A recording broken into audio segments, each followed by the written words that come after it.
అఖిలాండ కోటి బ్రహ్మాండ నాయకుడు కలియుగ ప్రత్యక్ష దైవమైనటువంటి తిరుమల శ్రీ వెంకటేశ్వర స్వామి వారి మీద భక్తి శ్రద్ధలతో భక్తులు ఆయన ఏదైనా కోరికలు కోరుకోవడం, ఆ కోరికలు నెరవేరిన తరువాత మొక్కులు చెల్లించుకోవడం లాంటివి చేస్తూ ఉంటారు.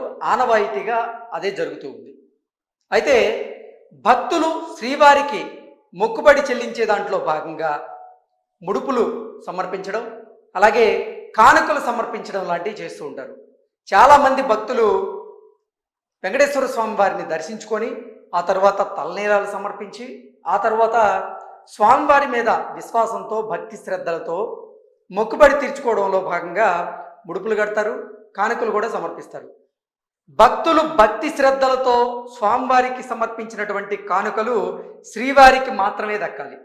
కానీ గత ప్రభుత్వ హయాంలో రవికుమార్ అనేటువంటి ఒక అధికారి, తిరుమల తిరుపతి దేవస్థానానికి సంబంధించిన ఒక శాఖలో పనిచేసేటువంటి ఈ రవికుమార్ అనేటువంటి అధికారి భక్తులు స్వామివారికి కానుకలుగా సమర్పించినటువంటి ధనాన్ని అతను లూటీ చేసేటువంటి ప్రయత్నం చేశాడు. అయితే గత ప్రభుత్వంలో ఉన్నటువంటి కొంతమంది అధికారులు, అలాగే విజిలెన్స్ అధికారులు కూడా రవికుమార్ని పట్టుకోవడం జరిగింది. పట్టుకొని విచారించగా కొన్ని సంచలనమైనటువంటి విషయాలను ఆయన బయటపెట్టడం జరిగింది. ఆ తరువాత రవికుమార్ ఆస్తులు ఏవైతే ఉన్నాయో వాటిని జప్తు చేసి వాటిల్లో కొంత మొత్తాన్ని తిరుమల తిరుపతి దేవస్థానానికి మళ్లించినట్లుగా కొన్ని వార్తలు మనం చూసాం. అలాగే మిగిలిన ఆస్తులు గత ప్రభుత్వంలో ఉన్నటువంటి కొంతమంది నేతలకు చెందాయి అనేటువంటి వార్తలు వస్తున్న నేపథ్యంలో ఇంతకీ రవికుమార్ గారు ఎక్కడున్నారు, ఆయన మొత్తం ఆస్తులు ఎంత, ఆ మొత్తం ఆస్తుల్లో ఇప్పుడు తిరుమల తిరుపతి దేవస్థానానికి చెందింది ఎంత, అలాగే నేతల జేబుల్లోకి ఎంత వెళ్ళాయి అనేది మనం పూర్తి స్థాయిలో విశ్లేషణ చేసుకునేటువంటి ప్రయత్నం చేద్దాం. ఏడాదిగా రవికుమార్ ఏమైనట్లు, చేసింది గుమస్తా ఉద్యోగం, ఆస్తులు మాత్రం కోట్లలో. వైకాపా హయాంలో పరకామణిలో చోరీ, కొన్ని ఆస్తులు తిరుమల తిరుపతి దేవస్థానానికి రాయించి లోక్ అదాలత్లో కేసు రాజీ, మిగిలిన ఆస్తులు కీలక నేతలు అధికారులు రాయించుకున్నారనేటువంటి ఆరోపణలు. సో ఒకసారి మనం ఈ వార్తని పూర్తి స్థాయిలో విశ్లేషణ చేసుకునేటువంటి ప్రయత్నం అయితే చేద్దాం. దొంగతనం చేస్తూ ఎవరైనా దొరికితే ఏం చేస్తారు?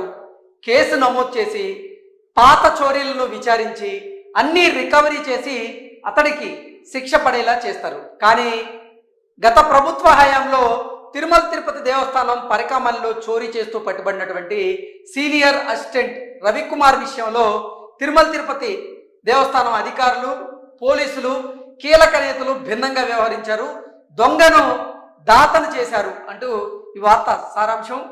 చోరీతో సంపాదించినటువంటి ఆస్తుల్లో కొన్ని తిరుమల తిరుపతి దేవస్థానానికి విరాళంగా ఇచ్చినట్లు చూపి అతడిని దాతను చేశారు, మరిన్ని ఆస్తులను ఆ నేతలు అధికారులు రాయించుకున్నారనేటువంటి ఆరోపణలు ఇప్పుడు బలంగా వినపడుతున్నాయి. కేసును లోక్ అదాలత్లో రాజీ చేసి మమ అనిపించారన్నట్లుగా ఈనాడు ఆర్టికల్గా మనం దీన్ని విశ్లేషణ చేసుకోవచ్చు. కూటమి అధికారంలోకి వచ్చాక ఇదంతా మళ్ళీ బయటపడింది. కానీ రవికుమార్ మాత్రం పత్తా లేరు. ఏడాదికి పైగా ఏమైపోయారో కూడా తెలియనటువంటి పరిస్థితి అయితే ఉంది. నిందితుడు రవికుమార్ కోయంబత్తూరుకు చెందినటువంటి ఈ వెంకట రవికుమార్ 1990లలో తిరుమలలోని ఓ మఠంలో గుమ్మస్తాగా చేరి ఆ తర్వాత సీనియర్ అసిస్టెంట్ కేడర్కి అయితే ఆయన తిరుమల తిరుపతి దేవస్థానానికి సంబంధించినటువంటి ఒక శాఖలో ఎదగడం జరిగింది. ఆ మఠం తరపున తిరుమల తిరుపతి దేవస్థానం పరకామణిలో విధులు చేపట్టి 3 దశాబ్దాలుగా అక్కడే విదేశీ కరెన్సీ నోట్ల లెక్కలైతే ఆయన రాయడం జరిగింది.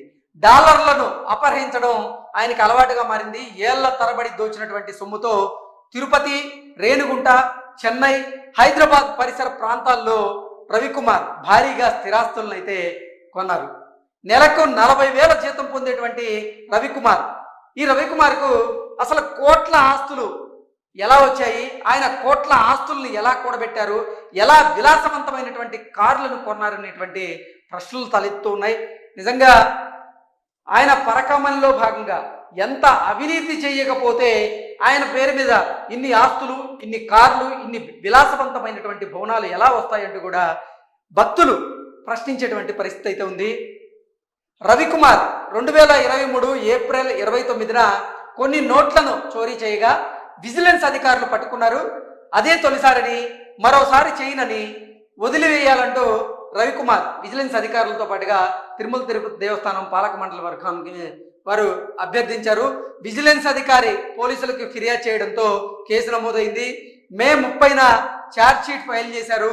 ఈ కేసు నుంచి బయటపడేయాలని, అందుకు తన ఆస్తులు తిరుమల తిరుపతి దేవస్థానానికి ఇచ్చేస్తానంటూ కూడా వైకాపా నేతలు, అలాగే తిరుమల తిరుపతి దేవస్థానం అధికారులు పోలీసుల వద్ద రవికుమార్ ప్రతిపాదించినట్లుగా, దీంతో ఆ ఆస్తులపై నేతలు అధికారుల కళ్ళు పడినట్లుగా, కొన్నింటిని మాత్రం తిరుమల తిరుపతి దేవస్థానానికి రవికుమార్ తరపున గిఫ్ట్ డీడ్గా ఇచ్చేలా చేసినట్లుగా, అప్పట్లో వీటి విలువ 14,43,00,000గా ఉన్నట్లుగా, 2023 జూన్ 19 నాటి తిరుమల తిరుపతి దేవస్థానం చైర్మన్ వైవి సుబ్బారెడ్డి గారి అధ్యక్షతన సమావేశమైనటువంటి ధర్మకర్తల మండలి రవికుమార్ అనేటువంటి దాత తిరుమల తిరుపతి దేవస్థానానికి విరాళం ఇచ్చారు అన్నట్లుగా, వాటిని తీసుకుంటున్నామని బోర్డులో తీర్మానించారు అన్నట్లుగా ఈ వార్త సారాంశంగా అయితే మనం పూర్తి స్థాయిలో విశ్లేషణ చేసుకోవచ్చు.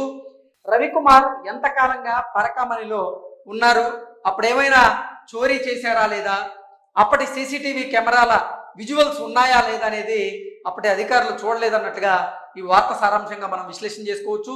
కేసు నమోదై 3 నెలలు కూడా గడవక ముందే 2023 సెప్టెంబర్ 9న ఈ కేసుని లోక్ అదాలత్లో రాజీ చేయించారన్నట్లుగా ఈ వార్త సారాంశం.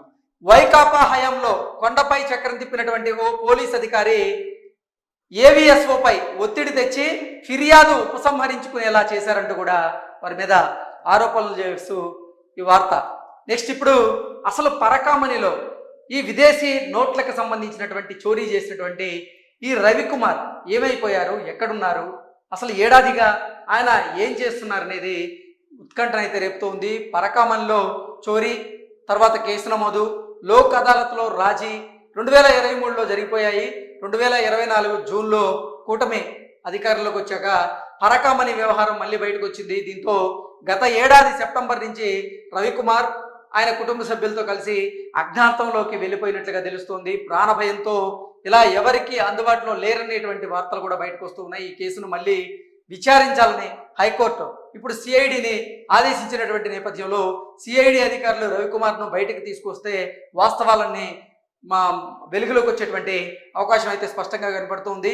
మిగిలిన ఆస్తుల సంగతి ఏంటి అనేది కనుక చూస్తే రవికుమార్కి చెందినటువంటి కొన్ని ఆస్తులనే తిరుమల తిరుపతి దేవస్థానానికి గిఫ్ట్ డీడ్ రూపంలో ఇప్పించగా, ఇంకా పెద్ద ఎత్తున ఉన్నటువంటి ఆస్తులను వైకాపా కీలక నేతలు పోలీసులు రాయించుకున్నారనేటువంటి ఆరోపణలు వస్తున్నాయి.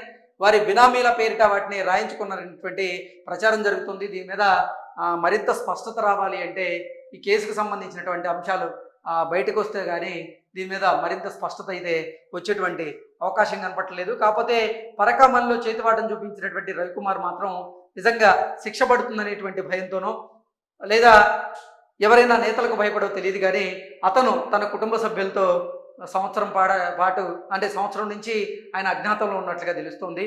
ఇక సిఐడి ఆయన కోసం గాలింపు చర్యలు చేపట్టినట్టుగా కూడా కొన్ని వార్తలు అయితే వస్తున్నాయి. Thank you so much.